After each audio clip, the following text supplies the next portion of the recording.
Your Excellency Mamo Merhatu, Governor of the National Bank of Ethiopia, Excellencies Ministers, State Ministers, esteemed development partners, leaders and representatives of global financial institutions, distinguished participants, ladies and gentlemen, a very good morning to you all. It is my distinct pleasure to welcome you to Ethiopia to participate at this important finance forum. This is an impressive gathering, isn't it? It is, I would say,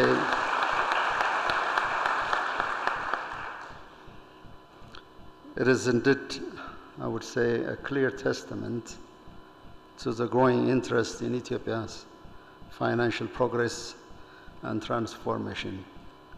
I trust this forum will offer a vital opportunity to take stock of progress in the financial sector, deliberate on topical issues, and build synergetic initiatives. Modern banking in Ethiopia has a legacy spanning over a century. To be more precise, I know the bankers know more than I do, is close to 106 years. However, our financial sector, for a variety of reasons, has not yet fully unlocked its considerable potential. A large part of this can be explained by the nature of the economic regimes that we have had over the past several decades. Historically, successive Ethiopian governments and administrations, while adopting distinctive philosophies of economic development, largely inclined to state-driven, centralized economic models. The financial sector was solely designed as an instrument for executing key national plans and serving the principal needs of the government. Obviously, this state-led economic system didn't provide much room or incentive for the development of a modern financial sector that ought to address the urgent needs of private businesses, including catalyzing innovation and fast-tracking services to the consumer. This subsequently put a significant strain on the macroeconomy, forcing the country to depend heavily on large-scale borrowing to fund public investment. As a result, we have faced an enormous burden in debt sustainability and debt servicing. It is out of a recognition of these multifaceted problems that the current government launched a major economic reform program. Long-standing issues such as high inflation, mounting debt, bad loan portfolios at state banks, and an acute foreign exchange crisis had to be carefully addressed.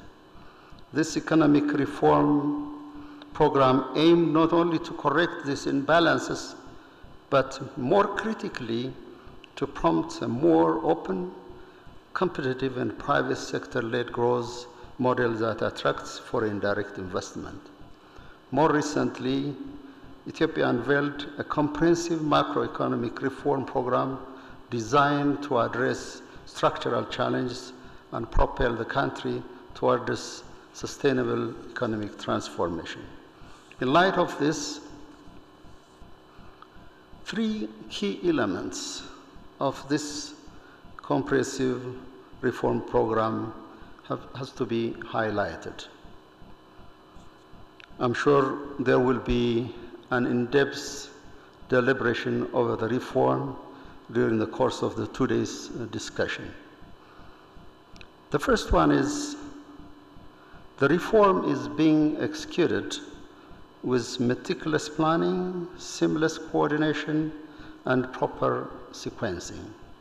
It was not done in silos. There was a close partnership between pertinent ministries and the National Bank of Ethiopia. Moreover, particularly attention was given to ensure that appropriate mitigation measures were embedded in the reform process. Second, the success of the reform can also be measured by the amount of financial support it garnered from multilateral financial institutions. The support provided by the International Monetary Fund is the largest ever concessional funding in IMF history. The World Bank has also approved one of the largest DOP loans in recent years, providing critical budget support to sustain the reform momentum. The unprecedented financial commitment from the IMF, World Bank, and other institutions is a testimony to Ethiopia's reform trajectory. Third, the fact that the reform have shown encouraging results at an early stage, both on the fiscal and revenue side, is a proof that the reform blueprint is feasible and achievable. I'm sure the governor will offer more detail on this in his presentation, and I guess a fireside talks, which would be more informative. While we celebrate these promising early results and strong foundations, we recognize that the journey towards fully achieving our reform goals is arduous, requiring considerable efforts and discipline, and yet attainable. Excellencies, to sustain the momentum and maximize our success, I would like to highlight 3 key recommendations, each of which I believe can enrich the panel discussion ahead. 1, the financial sector must dramatically expand its size and scope within the economy by pursuing 2 intertwined imperatives. These are to aggressively broaden its client-based and geographic reach while transforming a customer-centered ecosystem by raising service standards. Second, and more importantly, we all have to be the leaders of Ethiopia's digital transformation and position the financial ecosystem at the backbone of the country's progress. It has now become self-evident that digital Ethiopia is becoming a reality in all walks of life, from telecom to shopping to entertainment and much more. Third, to sustain growth in the sector, financial inclusivity and investing in human capital is imperative. You must strive to reach every corner of our country and every segment of our society. I was very much encouraged to see at the exhibition earlier that there are quite a lot of innovations that are being implemented to reach out to the largest segment of our community and society. Therefore, leaders of the financial institution should launch talent incubators encompassing sector-wide upskilling programs, tap Ethiopian diaspora expertise, and foster innovation labs. Ladies and gentlemen, history will mark Ethiopia's financial reform as one of the country's inflection points. 3 unprecedented advantages now converge for the Ethiopian financial sector: stable macroeconomic foundation, leapfrogging digital capabilities, and untapped market segments. When such rare alignment of timing and opportunity occurs, the imperative or the vantage are clear.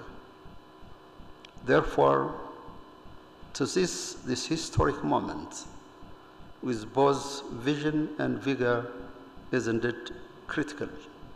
In closing, I trust this forum will serve not only as a showcase of Ethiopia's untapped financial potential, but as a vessel for frank, solution-oriented dialogue among our sector's foremost thinkers and, of course, practitioners. May your discussions yield actionable insights and contribute meaningfully to shaping Ethiopia's financial sector trajectory. I thank you.